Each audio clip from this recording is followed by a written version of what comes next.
자, 안녕하십니까. 자, 오늘은 열왕기상 제18장, 자, 엘리야 이야기를 계속하겠습니다. 많은 날이 지나고 제3년에 여호와의 말씀이 엘리야에게 임하여 이르시되 너는 가서 아합에게 보이라. 내가 비를 지면에 내리리라. 여기 제3년이란 얘기는 이제 하늘이 잠겨서 비가 내리지 않은 지 3년이란 얘기입니다. 엘리야가 아합에게 보이려고 가니 그때에 사마리아의 기근이 심하였더라. 아합이 왕궁 맡은 자 오바댜를 불렀으니 이 오바댜는 여호와를 지극히 경외하는 자라. 자, 오바댜란 이름이 나왔는데 우리 성경에 서로 다른 오바댜가 여러 명이 나옵니다. 그러니까 우리 성경에 오바댜서를 쓴 그 선지자 오바댜와 동일 인물은 아닌 것으로 생각됩니다. 4절입니다. 이세벨은 아합 왕의 왕비라고 했죠. 이세벨이 여호와의 선지자들을 멸할 때 오바댜가 선지자 100명을 가지고 50명씩 굴에 숨기고 떡과 물을 먹였더라. 아합이 오바댜에게 이르되 이 땅의 모든 물 근원과 모든 내로 가자. 혹시 꼴을 얻으리라. 그리하면 말과 노새를 살리리니 짐승을 다 잃지 않게 되리라 하고 자, 하도 기근이 심해서 풀도 안 자라니까 이 왕이 직접 오바댜와 함께 물을 찾아, 풀을 찾아 다니겠다고 말하는 겁니다. 자, 6절 두 사람이 두루 다닐 땅을 나누어 아합은 홀로 이 길로 가고 오바댜는 홀로 저 길로 가니라. 오바댜가 길에 있을 때 엘리야가 그를 만난지라 그가 알아보고 엎드려 말하되 내 주 엘리야여 당신이시니까 그가 그에게 대답하되 그러하다. 가서 내 주에게 말하기를 엘리야가 여기 있다 하라. 이르되 내가 무슨 죄를 범하였기에 당신이 당신의 종을 아합의 손에 넘겨 죽이게 하려 하시나이까. 당신의 하나님 여호와께서 살아계심을 두고 맹세하노니 내 주께서 사람을 보내어 당신을 찾지 아니한 족속이나 나라가 없었는데 그들이 말하기를 엘리야가 없다 하면 그 나라와 그 족속으로 당신을 보지 못하였다는 맹세를 하게 하였거늘 이제 당신의 말씀이 가서 내 주에게 말하기를 엘리야가 여기 있다 하라 하시나 내가 당신을 떠난 후에 여호와의 영이 내가 알지 못하는 곳으로 당신을 이끌어 가시리니 내가 가서 아합에게 말하였다가 그가 당신을 찾지 못하면 내가 죽임을 당하리이다. 당신의 종은 어려서부터 여호와를 경외하는 자라. 이세벨이 여호와의 선지자들을 죽일 때 내가 여호와의 선지자 중에 100명을 50명씩 굴에 숨기고 떡과 물로 먹인 일이 내 주에게 들리지 아니하였나이까. 무슨 얘기냐면은 이제 엘리야가 하늘을 걸어 잠궈서 비가 내리지 않게 했다라고 하니까 이 아합이 엘리야를 잡으러 다녔던 거죠. 근데 사람들이 엘리야를 봤다라고 보고하면은 엘리야가 사람을 보내서 찾는데 엘리야는 당연히 하나님의 계시에 따라서 다른 곳으로 영감을 받아 다른 곳으로 피신했겠죠. 그렇게 해서 엘리야를 못 찾으면은 그 엘리야를 봤다고 하는 사람을 아합이 잡아 죽인 겁니다. 계속 그런 식으로 해왔던 겁니다. 이제 오바댜에게 가서 아합을 만나겠다 하니까 또 오바댜가 왕이 가서 엘리야를 만났다라고 했는데 와서 보면 엘리야가 없고 그러면 자신도 죽을 거다라고 말하는 겁니다. 자, 15절입니다. 엘리야가 이르되 내가 섬기는 만군의 여호와께서 살아계심을 두고 맹세하노니 내가 오늘 아합에게 보이리라. 오바다가 가서 아합을 만나 그에게 말하매 아합이 엘리야를 만나러 가다가 엘리야를 볼 때 아합이 그에게 이르되 이스라엘을 괴롭히는 자여 너냐? 여러분 이 말을 어떻게 생각하세요? 지금 아합 왕이 엘리야를 보면서 이스라엘을 괴롭히는 자여라고 부르지 않습니까? 자, 이스라엘을 괴롭히는 사람이 누구입니까? 엘리야인가요? 엘리야가 하늘을 걸어 잠궜기 때문에 이스라엘이 괴로워진 것인가요? 애당초 이스라엘을 이렇게 괴롭힘에 빠지게 한 사람이 누군가요? 아합이잖아요. 아합이 하나님을 따르지 않고 악을 행하니까 이스라엘 백성들에게 고난이 닥친 거 아닙니까? 자, 한번 읽어볼까요? 학생 교재입니다. 자, 누가 이스라엘을 괴롭게 했는가? 이 구절은 많은 설교에 영감을 주었다. 왜냐하면 악인은 흔히 자신의 불운을 다른 사람의 탓으로 돌렸기 때문이다. 엘리야는 스스로 기근을 일으킬 만한 아무런 능력도 없었다. 그는 다만 주님의 대리자였을 뿐이다. 이스라엘의 재난의 진정한 원인은 아합과 그의 정책에 있었으나 왕은 그 책임을 받아들이기를 거부했다. 자, 우리가 정치인들이 정직한 사람들인지 진짜로 어, 백성들을 위해서 헌신하는 사람들인지를 알 수 있는 좋은 방법이 있습니다. 여기 말한 것처럼 자기 책임을 받아들이느냐 아니면 자꾸 다른 사람 책임으로 돌리느냐 이걸 보시면 좋습니다. 우리 최근에 본 여러 지도자들 가운데 특히 국가 최고 통수권자들 한국이나 미국이나 다 남 탓을 하는 거 보신 적이 기억나세요? 아합이 그런 모습을 보이고 있습니다. 자, 엘리야가 18절에 그가 대답하되 내가 이스라엘을 괴롭게 한 것이 아니라 당신과 당신의 아버지의 집이 괴롭게 하였으니 이는 여호와의 명을 버렸고 당신이 바알들을 따랐음이라.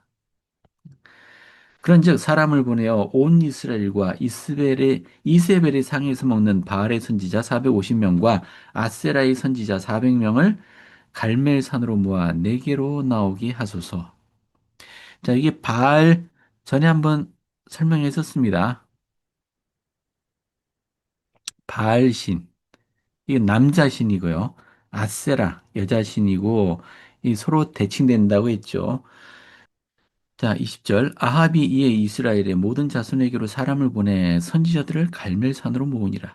엘리야가 모든 백성에게 가까이 나가 이르되 너희가 어느 때까지 둘 사이에서 머뭇머뭇하려느냐? 여호와가 만일 하나님이면 그를 따르고 바알이 만일 하나님이면 그를 따를지니라 하니 백성이 말 한마디도 대답하지 아니하는지라. 이것은 무슨 말일까요?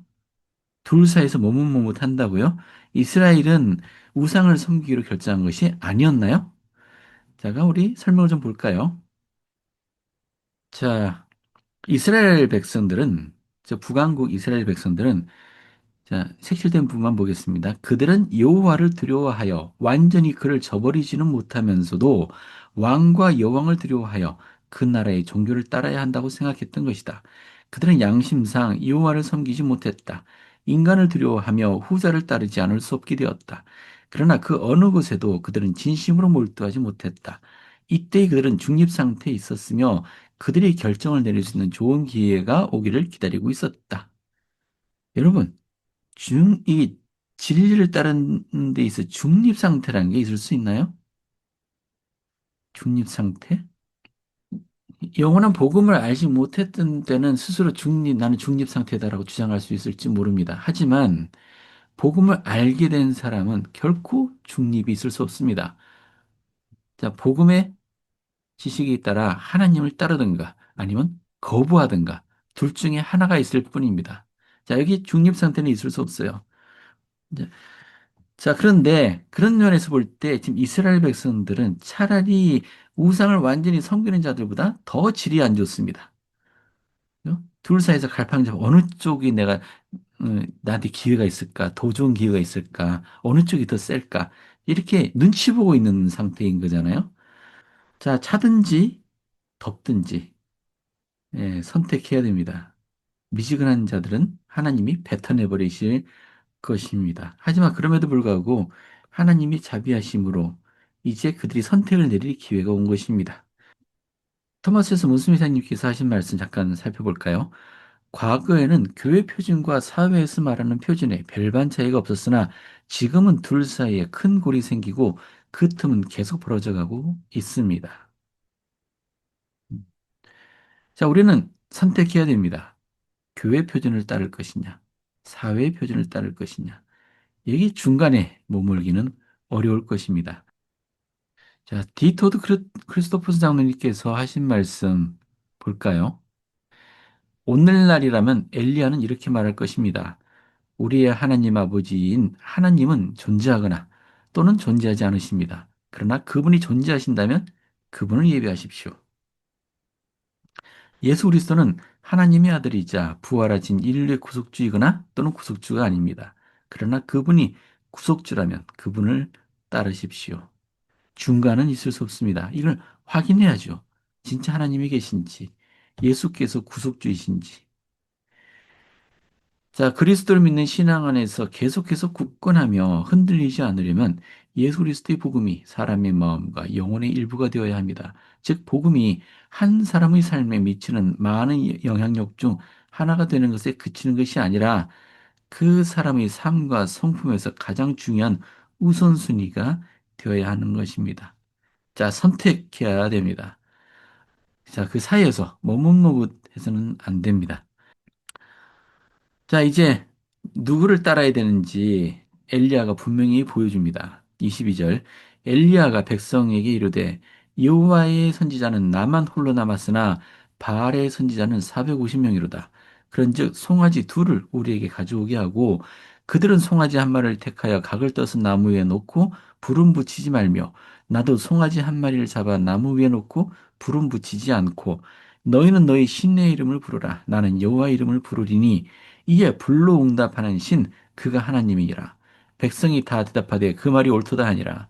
엘리야가 바알의 선지자들에게 이르되 너희는 많으니 먼저 송아지 한 마리를 택하여 잡고 너희 신의 이름을 부르라. 그러나 불을 붙이지 말라. 그들이 받은 송아지를 가져다가 잡고 아침부터 낮까지 바알의 이름을 불러 이르되 바알이여 우리에게 응답하소서 하나 아무 소리도 없고 아무 응답하는 자도 없으므로 그들이 그 쌓은 제단 주위에서 뛰놀더라. 정오에 이르러는 엘리야가 그들을 조롱하여 이르되 큰 소리로 부르라. 그는 신인즉 묵상하고 있는지 혹은 그가 잠깐 나갔는지 잠깐 집 비웠다는 얘기죠. 외출했는지 혹은 그가 길을 행하는지 혹은 그가 잠이 들어서 깨워야 할 것인지 하매 이에 그들이 큰 소리로 부르고 그들의 규례에 따라 피가 흐르기까지 칼과 창으로 그들의 몸을 상하게 하더라. 이게 자해하는 거죠. 자, 이게 우상 숭배하는 자들에게 보이는 가장 흔한 양상 중에 하나입니다. 자해하는 거예요. 이렇게 자해하면 자기들의 신이 자기들을 어여삐 여기고 불쌍히 여겨서 돌아볼 것으로 믿는 거죠. 이같이 하여 정오가 지났고 그들이 미친 듯이 떠들어 저녁 소재 드릴 때까지 이르렀으나 아무 소리도 없고 응답하는 자나 돌아보는 자가 아무도 없더라. 엘리야가 모든 백성을 향하여 이르되 내게로 가까이 오라. 백성이 다 그에게 가까이 가매 그가 무너진 여호와의 제단을 수축하되 야곱의 아들들이 지파의 수효를 따라 엘리야가 돌 12개를 취하니 이 야곱은 옛적에 여호와의 말씀이 임하여 이르시기를 내 이름을 이스라엘이라 하리라 하신 자더라. 그가 여호와 이름을 의지하여 그 돌로 제단을 쌓고 제단을 돌아가며 곡식 종자 두세 알을 들 만한 도랑을 만들고 또 나무를 버리고 송아지에 각을 떠서 나무 위에 놓고 이르되 통넷에 물을 채우다가 번제물과 나무 위에 부으라 하고 또 이르되 다시 그리하라 하여 다시 그리하니 또 이르되 세 번째로 그리하라 하여 세 번째로 그리하니 물이 제단으로 두루 흐르고 도랑에도 물이 가득 차더라. 왜 이런 일을 한 걸까요? 자, 무너진 여호와의 제단을 수축했다는 얘기는 여기 다른 어떤 속임수가 없다는 걸 보여주는 거죠. 무너져 있는 제단이었지 않습니까? 그걸 지금 막 쌓은 겁니다. 거기에 무슨 어떤 장치를 해놓을 수 있겠습니까?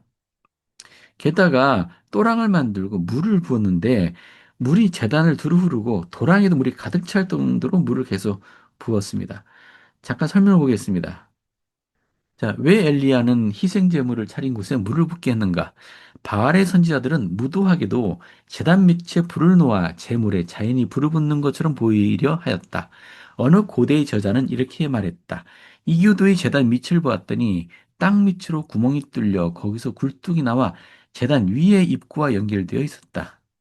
미리 제사들이 불씨를 숨겨두었다가 그것이 구멍이 뚫린 굴뚝으로 연결되면 나무에 불이 붙어 희생제물이 타게 된다. 그러면 순전한 사람들은 희생제물이 기적적으로 불이 붙은 것처럼 믿게 된다. 실제로 이런 일을 했다는 얘기입니다. 이 당시에. 하늘에서 불이 내려온 게 아니라 이런 속임수로 제단이 저절로 타오르는 것처럼 보이게 했다는 얘기죠. 엘리야는 이교도의 선지자들이나 백성들이 보는 앞에서 의심 없이 제단과 희생 제물에 물을 뿌렸다. 그는 그들이 아무런 속임수가 없다는 것을 확신하기를 원했으며 주님의 권능을 분명하게 그들에게 나타내 보이기를 원했다. 그것은 참으로 대담하고 극적인 태도로 그가 참되신 하나님의 권능을 절대적으로 믿고 있음을 보여준 것이었다. 물이 가득 부었으니 아무리 이런 장치를 해놔도 불이 저절로 붙을 리가 없겠죠. 자, 36절. 저녁 소재 드릴 때에 이르러 선지자 엘리야가 나아가서 말하되 아브라함과 이삭과 이스라엘의 하나님 여호와여 주께서 이 이스라엘 중에서 하나님이신 것과 내가 주의 종인 것과 내가 주의 말씀대로 이 모든 일을 행하는 것을 오늘 알게 하옵소서. 여호와여 내게 응답하옵소서. 내게 응답하옵소서. 이 백성에게 주 여호와는 하나님이신 것과 주는 그들의 마음을 되돌이키심을 알게 하옵소서 하며 이에 여호와의 불이 내려서 번제물과 나무와 돌과 흙을 태우고 또 도랑에 물을 핥은지라 모든 백성이 보고 엎드려 말하되 여호와 그는 하나님이시로다.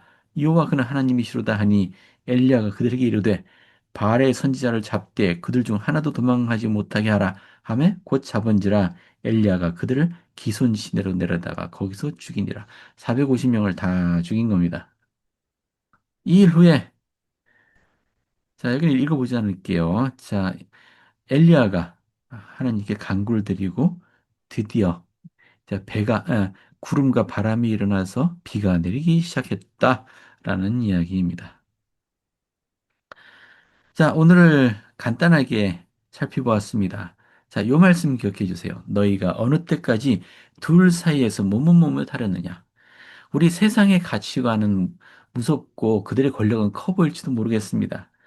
하지만 하나님, 구체적으로 말하자면 예수 그리스도를 따르는 것과 세상을 따르는 것 사이에 언제까지나 머뭇머뭇하고 있다라고 스스로 느끼는 분이 계시다면은 결정하셔야 됩니다. 하나님께서 언제까지나 기다려 주시라고 생각해서는 안 됩니다. 그리고 우리 하나님께서는 우리의 선택에 예, 기꺼이 축복으로 응답해 주신다는 것을 간증드립니다. 자, 오늘 여기까지입니다.